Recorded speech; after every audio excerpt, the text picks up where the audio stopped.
Hi friends, welcome to Rama's hot plate. నేను మీ రమ. ఈరోజు మీకు ఈ వీడియోలో బ్రేక్ఫాస్ట్ కమ్ స్నాక్ రెసిపీ చేసి చూపించబోతున్నాను. అది కూడా స్వీట్ కార్న్తో.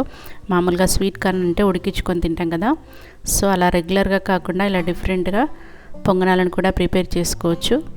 దీని యొక్క ప్రాసెస్ చూద్దాం. ఒక కప్పు తీసుకొని అందులో ఒక కప్పు అటుకులు పోసుకోండి. ఇవి లావు అటుకులు తీసుకోండి. ఇప్పుడు ఇందులో నీళ్ళు పోసుకొని శుభ్రంగా కడగండి. దాంట్లో ఏమైనా నలకలు ఉంటే పోతాయి. సో నీళ్ళు పోసుకొని శుభ్రంగా కడుక్కొని వాటర్ని పంపేసుకోండి. ఇప్పుడు ఇదే అటుకులలో హాఫ్ కప్పు వరకు నీళ్ళు పోసుకొని ఒక 10 నిమిషాలు పక్కన పెట్టుకోండి. మళ్ళీ ఒక బౌల్ తీసుకొని అందులో ఒక కప్పు ఉప్మా రవ్వ తీసుకోండి. ఇది బొంబాయి రవ్వ. అలాగే అదే కప్పుతో అరకప్పు పెరుగు తీసుకోండి. రెండింటిని కూడా బాగా మిక్స్ చేసుకోండి. మీ దగ్గర మజ్జిగ ఉంటే మజ్జిగ కూడా కలుపుకోవచ్చు. ఒక కప్పు రవ్వకి అరకప్పు పెరుగు సరిపోతుంది. మొత్తం అంతా మిక్స్ చేసుకోండి. తర్వాత అటుకులను తీసుకోండి. చూడండి, మెత్తగా అయ్యాయి. ఒక మిక్సీ జార్ తీసుకొని మెత్తగా అయిన అటుకులను అందులో పోసుకోండి. తర్వాత రవ్వను కూడా అందులో వేసుకోండి.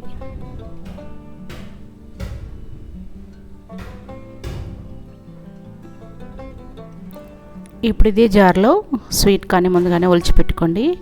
ఒక కప్పు స్వీట్ కార్న్ కూడా వేసుకోండి. ఒక కప్పు రవ్వ, ఒక కప్పు అటుకులు, ఒక కప్పు స్వీట్ కార్న్ పోసుకొని ఒక పావు కప్పు నీళ్ళు పోసుకొని గ్రైండ్ చేసుకోండి. పొంగనాలకు కన్సిస్టెన్సీ ఎలా ఉండాలో అలా చూసుకుంటూ గ్రైండ్ చేసుకోండి.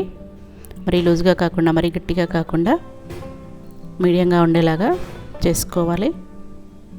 చూడండి, కన్సిస్టెన్సీ అనేది ఇలా వీడియోలో చూపించినట్లుగా ఉండాలి. పిండి ఇలా ఉంటే పొంగనాలు కరెక్ట్గా వస్తాయి. ఈ పిండిని ఒక బౌల్లోకి తీసుకోండి. ఇప్పుడు దీంట్లో కావాల్సిన పదార్థాలన్నీ కూడా వేసుకోవాలి. గ్రైండ్ చేసేటప్పుడు నీళ్ళు పోసుకుంటూ చూసుకుంటూ గ్రైండ్ చేసుకోండి. ఇందులో ఒక పెద్ద సైజు ఉల్లిపాయ తీసుకొని చిన్న ముక్కలుగా కట్ చేసి వేసుకోండి. కట్ చేసి పెట్టుకున్న 2 పచ్చిమిరపకాయ ముక్కలు వేసుకోండి. అలాగే ఒక రెమ్మ కరివేపాకు తీసుకొని చాలా చిన్నగా కట్ చేసి వేసుకోండి. గుప్పెడు కొత్తిమీర కూడా వేసుకోండి. దీన్ని కూడా చిన్నగా కట్ చేసుకోండి. రుచికి సరిపడినంత ఉప్పు వేసుకొని కలుపుకోండి. అన్నీ కలిసేలాగా బాగా మిక్స్ చేసుకోండి. దీంట్లో వంట సోడా వేయాల్సిన అవసరం లేదు, పెరుగు వేసాం కాబట్టి చాలా బాగా వస్తాయి.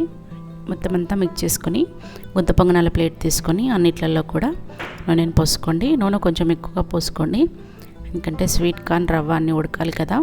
సో అందుకని కొంచెం ఎక్కువ తీసుకొని వేడి చేసుకొని కలిపి పెట్టుకున్న పిండిని అన్నిట్లలో కూడా ఫిల్ చేసుకోండి. టేస్ట్ అయితే చాలా బాగుంటాయి. మామూలుగా స్వీట్ కార్న్ అంటే మనం తెచ్చుకొని ఉడికించుకొని ఉప్పు కారం చల్లుకొని తింటాం కదా, లేదంటే కొందరు క్రిస్పీ కార్న్ కూడా చేసుకుంటారు. ఇలా డిఫరెంట్గా కూడా చేసుకోవచ్చు. అన్నిట్లలో ఫిల్ చేసుకొని మూత పెట్టుకొని సిమ్లో ఒక 10 నిమిషాలు ఉడికించుకోండి. మీరు కూడా అప్పుడప్పుడు పిల్లలకు ఈ విధంగా స్వీట్ కార్న్తో చేసి పెట్టండి. చాలా ఇష్టంగా తింటారు. ఎంతో టేస్టీగా కూడా ఉంటాయి. డిఫరెంట్గా ఉంటాయి కాబట్టి చాలా లైక్ చేస్తారు. అంత బాగుంటాయి. ఒక 10 నిమిషాల తర్వాత మూత తీసుకొని మళ్ళీ రెండో వైపుకు తిప్పుకోండి.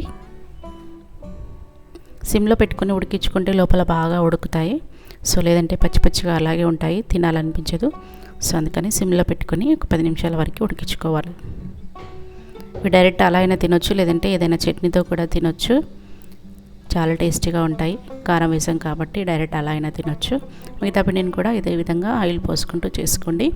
పిల్లలకి ఈవినింగ్ టైంలో ఆడుకున్న తర్వాత ఇలా చేసి పెట్టినా కూడా హెల్తీగా తింటారు. స్వీట్ కార్న్ హెల్త్కి చాలా మంచిది కాబట్టి సో లైక్ చేస్తారు.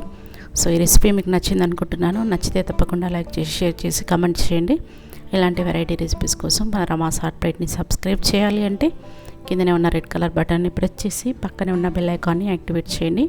సో అప్పుడు నోటిఫికేషన్ వస్తుంది. వెంటనే మన ఛానల్లో వచ్చే వీడియోస్ అన్నింటినీ కూడా మీరు చూడొచ్చు. Thank you for watching.